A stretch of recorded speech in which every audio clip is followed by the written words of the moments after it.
Now you do a lot of studio work, and you do live recording, and you have a production company, correct? Where you do I some of do. these things? I do. I had a studio that I ran out of my house for a long time. I had my own record label for a period of time, and that was really exciting. That was fun to do. It was incredibly challenging. I mean, I'm not the richest guy in the world, so to bankroll my own label, it was just a lot of blood, sweat, and tears. Sure.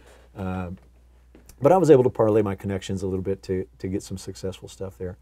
I also have a mobile recording service that I use to go out and do live remotes and audio for DVD, a little bit of audio for broadcast, et cetera, locally. So I did that for a period of probably about 10, 12 years, and then kind of pushed away from it. The whole record industry, in terms of the record business, the label business, just got so messy, and it's just so convoluted right now. It's changed quite a bit, hasn't it? It became unappetizing to me. I was like, I'm going to get out of that. It's not really my cup of tea anymore. I just wasn't driven or passionate to do it anymore. I still love recording. I still love making records, but to kind of solely fall on that where we sit in the business right now, it wasn't my cup of tea. I just thought, I like live sound, and I like where live sound is going right now. Right. All the live recording capabilities that we got now, I kind of shifted all my focus onto that, especially once I went to work for Avid. My focus shifted almost entirely to that. Sure. So with all of those changes with the technology and things, how has that changed the job of the mixer on a large scale tour in a big hall or an arena or those kind of things? What are the challenges that you face that the technology helps you to deal with now?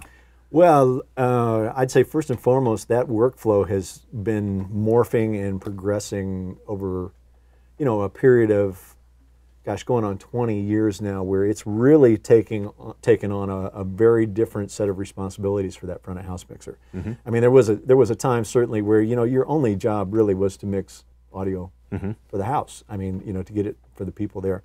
But since that time, those responsibilities have expanded out to, it's important now to be able to provide a good quality, good sounding mix off of the console, because you may be providing it for broadcast, you may be providing it for internet streaming, you may be providing it for print, whether it's MP3s to be sold after the show.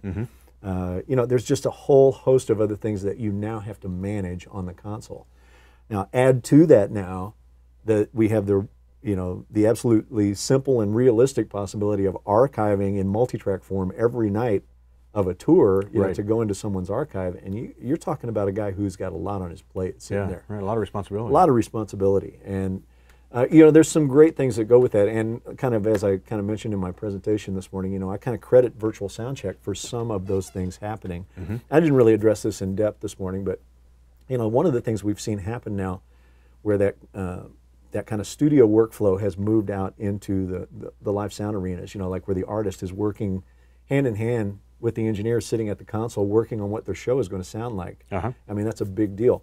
But the thing that comes with that's kind of hidden is that the artists are beginning to kind of look at the live sound engineer in a little different light now. Whereas before it was just, hey, that's our live sound guy. Right. Now we go in the studio, we're going to get somebody else, et cetera. When that relationship gets built and there's some trust that's put in play there, especially working with something like Pro Tools, which is just ubiquitous in our industry, it's just everywhere. Once that artist kind of sees him and kind of goes, wow, he actually knows what he's doing there, I've already seen it happen where that relationship is built and then taken right into the studio, or much like we did with the Tom Petty thing that I showed this morning, where the live sound guys are an integral part of the recording process now. So those two worlds are unquestionably merging. No doubt about it. So you mentioned Tom Petty, and I sat in on part of your workshop. It was very interesting what was happening there. Can you tell us about those sessions and how that all evolved, and how you use the venue and Pro Tools to kind of bring that all together? The nuts and bolts of it are essentially this. The way I would term it is, the venue console in this situation is a monitor console, and we're using it to actually provide the capture to Pro Tools. It's doing the A to D conversion. All the levels are initially captured at the venue system and presented to the Pro Tools system. And then basically we've just taken that console and built it into a split console, just like we used to have in the old days of recording that wasn't inline. We had an input path and we had a return path. And the return path from Pro Tools is then used as all the monitor sources for the stage. So, even though Greg's on the return path of Pro Tools, it looks exactly like he's mixing monitors for the live show. They're on wedges, they're on headphones, whatever they want to be on in their rehearsal space, but they're actually listening to the backside of Pro Tools. And in another remote room, then Ryan is on, D command or something and has control of that Pro Tools mix engine. And when he's working, he's just mixing inside the box. Right. But we're using the actual audio that Greg is capturing with the monitor board. Interesting. So, if they want to punch in full takes, it's just roll it back, let's catch that ending again. And everybody's sitting there just ready to go. And really I think the punchline of the whole thing for them was it put them in a mindset that they were really, really comfortable in. Mm-hmm. I saw them be able to write and create with a freedom that I haven't ever seen them do that before. Right. Where they could, they were in their little rehearsal space. Right. All their stuff is sitting around. It's not a $2,000 a day studio. Mm-hmm. You're just free. Mm-hmm. And I think that's really what that was all about. Like I kind of mentioned in the video, even though you're in multi-track form there, it really is a celebration of ensemble. You're really thinking ensemble. It's not like we're going to cut all the parts individually, any of that stuff. We're here to capture moments, not slices of time and then paste them all together. We're here to capture some moments. And that was definitely true of that record. If you listen to it, there's some real fire in those performances. Mm-hmm. It really And wonderful. the record was Mojo, correct? Yeah, Mojo. Yeah. Right. Yeah. So they were basically rehearsing. As far as they were concerned, they were rehearsing and playing the songs and working on the songs and things, and you guys were tracking at the same time and capturing all it. You, like I said, you showed some video, and it was obvious they were playing as a band and really kind of just enjoying playing. And I think, look, my take on it is we kind of take that for granted, and I think it's something that, just in terms of my personal agenda here, it's something that's missing and vital in music. Right. We can't. There's going to be a disconnect that happens. I refuse to believe it won't. When we have nothing but programmed tracks, and the only actual performance is the singer. Mm-hmm. There's something missing there. And, obviously as a player, what that performance means to you. But it can mean just as much to the listener, Mm-hmm. And I think when acts that aren't real ensembles go out and try to recreate this thing that's been created in the studio, there's a disconnect that happens there. And I think people whether they know it or not, have a hard time connecting to it. Right.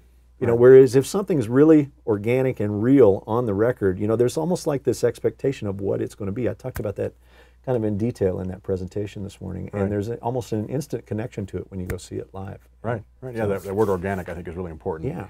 There, just to capture the performance. And it really is a testimony to how flexible the venue system is. Because I think people have a perception of it sometimes as it's just my live sound mixer. But it can do so much for what you're doing, whatever application you have, whether it's in a house of worship or it's in a concert setting or it's in a club or wherever you're using it. Well, the petty thing is really an extreme example of what we can do with that system. But as I kind of mentioned this morning, I think one of the biggest assets of the whole virtual soundcheck workflow and that integration of a DAW to a live sound console is just giving the live engineer the ability to practice and refine mixes and refine his skills when there's nothing at stake. Mm-hmm. I kind of mentioned it during the thing this morning. I kind of asked the audience, has anybody ever really thought about this? That live sound guys never get to practice. Right. The only time they ever get to work on their craft in terms of elevating their skill, anything like that, is when the band is playing or when they're in front of an audience. Right. Put those kind of parameters on anybody else. Guitar player, you can't play. You can't practice until all the band is here or the audience is in the room. Right. Okay? That's it. From day one. You would never be able to deal with that. But live sound guys are under that kind of, they've been in that thing for many, many years. But, virtual soundcheck is now going to give them the chance to actually refine their skills and work on their mixing skills, as opposed to kind of getting in the studio and trying to force that to build their skills, which I'm all for. Sure. I still believe that if you really want to become a great mixer, you got to get in an environment like this and learn how to mix. It has nothing to do with the technology. It's all about listening and interpreting and placing. Right, learning to listen. Yeah. Right. Robert, thanks so much for coming in today. Hey, thank you. It was great. It was great being here. Taking time to be with us, and thank you for coming in for Gear Fest. It's been your seminar this morning was amazing, and it's been a great weekend. I appreciate it. Thanks for the time. I appreciate it. Right on. I'm Mitch Gallagher. Thanks for joining me for the Sweetwater Minute.